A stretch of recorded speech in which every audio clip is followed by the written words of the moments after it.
Zero knowledge से बकरी पालन कैसे शुरू करें। अगर आपके पास बकरी पालन की 1% भी नॉलेज नहीं है तो मैं आपको बताऊंगा कि बकरी पालन आपको किस तरह से शुरू करना है ताकि आप एक सक्सेसफुल बकरी पालन शुरू कर सको। तो दोस्तों, सबसे पहले बकरी पालन अगर आप करना चाहते हैं तो सबसे पहले आपके पास जगह होनी चाहिए, ज़मीन होनी चाहिए जिस पर आप अपना शेड बना सको। अगर आपके पास शेड पहले से है तो बहुत सबसे अच्छा है, बहुत बढ़िया बात है वो, क्योंकि जब भी आप शेड बनाओगे तो आपको शेड पर ज़्यादा खर्चा नहीं करना है, ज़्यादा खर्चा आपको अपनी बकरियों पर करना है। जितनी आप अच्छी ब्रीड लाओगे उतना ही आपको प्रॉफिट होगा, शेड आपको कोई भी प्रॉफिट नहीं देगा। तो आप बकरियां लाओगे उससे आपका शेड आगे आगे बड़ा होता जाएगा। तो सबसे पहले आपको छोटा सा मतलब कि जुगाड़ू टाइप शेड बना लेना है, जैसे मैंने बनाया। मैं आपको दिखा देता हूँ। देखो, ये अपना जुगाड़ू टाइप शेड है, कोई इसमें लंबा चौड़ा प्रोजेक्ट अपन ने नहीं लगाया। देखिए, अंदर से भी मैं आपको दिखाता हूँ, पूरी तरह दिखा देता हूँ ना आपको। देखो, अंदर से भी अपन ने कोई ख़ास इसमें जुगाड़ नहीं किया, सिंपल एक रूम की तरह शेड है। कोई अपन ने इसमें पार्टीशन वगैरह कुछ नहीं की। पार्टीशन अभी हमें करने की ज़रूरत नहीं है, क्योंकि अभी के टाइम पर अपने पास बकरियां बहुत ज़्यादा कम है। तो जब भी आप बकरी पालन शुरू करो तो कम से कम बकरियों से शुरू करो। ज़्यादा से ज़्यादा आप 5 बकरियां ले लो, इससे ज़्यादा मत लो अगर आपको बकरी पालन की 1% भी नॉलेज नहीं है। देखो, मैंने भी पहले 5 बकरियों से शुरू किया था, तो अब अपने पास बढ़कर 15 बकरियां हो चुकी हैं और कुछ अपने जानवर मर भी गए हैं। मतलब कि 18-19 हो चुकी थी और 4 अपने मर चुके हैं। वो तो चलो चलता रहता है, 20% मॉडलिटी चलती रहती है। तो इस तरह से आपको शेड बना लेना है नॉर्मल, कोई आपको पार्टीशन कुछ भी करने की ज़रूरत नहीं है। बस आपको अंदर एक फीडर अपने आप, ये भी मैंने खुद बनाया फीडर, ऐसा नहीं है कि मैंने मिस्त्री से बनवाया। फीडर मैंने खुद ही बना दिया। जितना आप पैसा बचाओगे भाई उतना अच्छा है, जितना आप बकरी पालन में पैसा बचाओगे उतना ही आपका ज़्यादा प्रॉफिट होगा। शेड में तो आप खासकर ऐसे करो कि आपका अगर 5,000 में भी शेड आपका तैयार हो रहा है किसी भी तरीके से, तो आप उस तरीके से तैयार करने की कोशिश करो। ये देखो, अपना फीडर ये होगा बड़ी बकरियों के लिए और ये होगा छोटी बकरियों के लिए, ठीक है।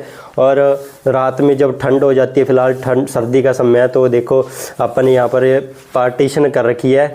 मतलब कि ये पराली होती है ना, इससे अपन ने 2 ऐसे बॉक्स से बना दिए, इसमें बकरियां बैठ जाती हैं तो इन्हें ठंड नहीं लगती है, जिससे बकरियों को अच्छी गर्मी भी मिलती रहती है। और दूसरी बात क्या है, अगर आप बकरी पालन करने की सोच रहे हो, अब आपने शेड तो बना लिया अपनी बकरियों के लिए नॉर्मल सा, अब आपको देखना है कि आपने ब्रीड कौन सी लानी है, अपने पर्पज़ किसके लिए बकरी पालन शुरू कर रहे हो। आप मीट के लिए कर रहे हो, ब्रीड के लिए कर रहे हो, मिल्क के लिए कर रहे हो, किस पर्पज़ के लिए आप बकरी पालन कर रहे हो, आपको ये डिसाइड करना है। उसके बाद आप उसी तरह से अपनी नस्ल चूज़ करोगे। अगर आप मीट पर्पज़ के लिए कर रहे हो तो बर्बरी बकरी आप ले सकते हो, और अगर आप मिल्क के लिए कर रहे हो तो आप बीटल ले सकते हो, और अगर ब्रीड के लिए ले रहे हो तो आप कोई भी अच्छी ब्रीड जो भी आपके एरिया में जिसकी डिमांड है वो आप ले सकते हो। जैसे कि अगर आप यूपी वगैरह से हो तो आप बर्बरी ले सकते हो, आप पंजाब हरियाणा से हो बीटल ले सकते हो, राजस्थान से हो तो आप सिरोही ले सकते हो। इस तरह से आप अपनी जो है एरिया के डिपेंड करता है कि कौन से एरिया में कौन सी नस्ल की ज़्यादा डिमांड है, उस हिसाब से अपनी ब्रीड सेलेक्ट कर लेना। इसके बाद भाइयों, आपको जितना हो सके ना अपनी बकरियों को स्टॉल फीडिंग की बजाय ग्रेजिंग पर रखने की कोशिश करना है, ताकि आपका जो है खर्च कम हो सके, लागत आपकी कम हो सके। आप स्टॉल फीडिंग कम से कम कीजिए और ग्रेजिंग ज़्यादा से ज़्यादा कीजिए जितनी आप कर सकते हो, क्योंकि ग्रेजिंग से क्या होगा कि आपके जो है आपका खर्च कम होने लग जाएगा और आपका प्रॉफिट बढ़ने लग जाएगा, ठीक है। तो प्रॉफिट को बढ़ाने का ये सबसे अच्छा तरीका है। अगर आपके पास खुली जगह है इस तरह से, अगर आप खेतों में रहते हो या फिर आप विलेज वगैरह में रहते हो, फिर तो आप ग्रेजिंग पर कर सकते हो अपनी बकरियों को। लेकिन अगर आप शहर में रह रहे हो, आप अपने छत पर बकरी पालन कर रहे हो, तो थोड़ा आपको मतलब कि कॉस्ट आपकी ज़्यादा हो सकती है, मतलब कि लागत आपकी ज़्यादा लग सकती है। चारा वगैरह आपको लाना पड़ेगा, स्टॉल पर देना पड़ेगा, बकरियों को फीडर में ही डालना पड़ेगा। तो ऐसे में थोड़ा फिर प्रॉफिट कम हो जाता है, लेकिन कोई दिक्कत वाली बात नहीं है। जहाँ पर आपको साल के एक बकरी 15,000 छोड़ रही है, वहाँ पर आपको 10,000 छोड़ देगी, बस इतना सा फ़र्क पड़ जाता है। तो ये छोटा सा फ़र्क भी बहुत बड़ा बनता है। अगर आप ज़्यादा बकरियों से देखें, 100 बकरियों से देखो, ये छोटा सा 5,000 का फ़र्क कितना बन जाएगा अगर हम 100 बकरियों के हिसाब से देखें। तो इसीलिए मैं बोल रहा हूँ कि आपको जितना हो सके ग्रेजिंग पर अपनी बकरियों को लेकर जाएं, मतलब कि चराई पर, समझ रहे हैं आप मेरी बात। तो चराई सबसे अच्छा ऑप्शन है। अब बात आती है कितने रुपए से आप बकरी पालन शुरू कर सकते हैं।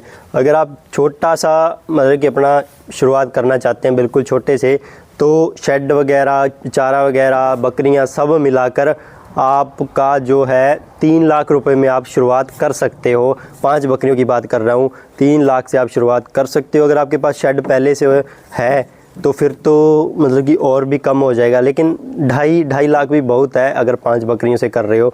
ज़्यादा की आपको ज़रूरत नहीं है, क्योंकि 1 लाख रुपए में आपकी बकरियां आ जाएंगी बढ़िया नस्ल वाली। और बाकी जो आप चारा लाओगे अपनी बकरियों के लिए, फीड लाओगे और दवाई लाओगे, ये सब लगा कर 2.5-3 लाख रुपए का खर्चा आ जाएगा। बस इतनी सी बातें आपको क्लियर करनी है अपने माइंड में अगर आप बकरी पालन कर रहे हो। बस ये जो 4-5 चीज़ें मैंने बताई हैं, बस इनके ऊपर आप क्लियर हो जाओ, मतलब कि अपनी राय बना लो कि हाँ इसी तरीके से मैं करने वाला हूँ, फिर तो आप बकरी पालन में कभी फेल नहीं होगे। तो ये सबसे अच्छा तरीका है। एक तो कम खर्च शेड पर और ग्रेजिंग और अच्छी ब्रीड, और बस ये चीज़ें आप ध्यान में रखो और बकरी पालन आपको कहाँ ले जाएगा आपको पता ही नहीं चलेगा, मतलब कि ऊपर की तरफ, नीचे की तरफ नहीं, ऊपर की तरफ लेकर जाएगा।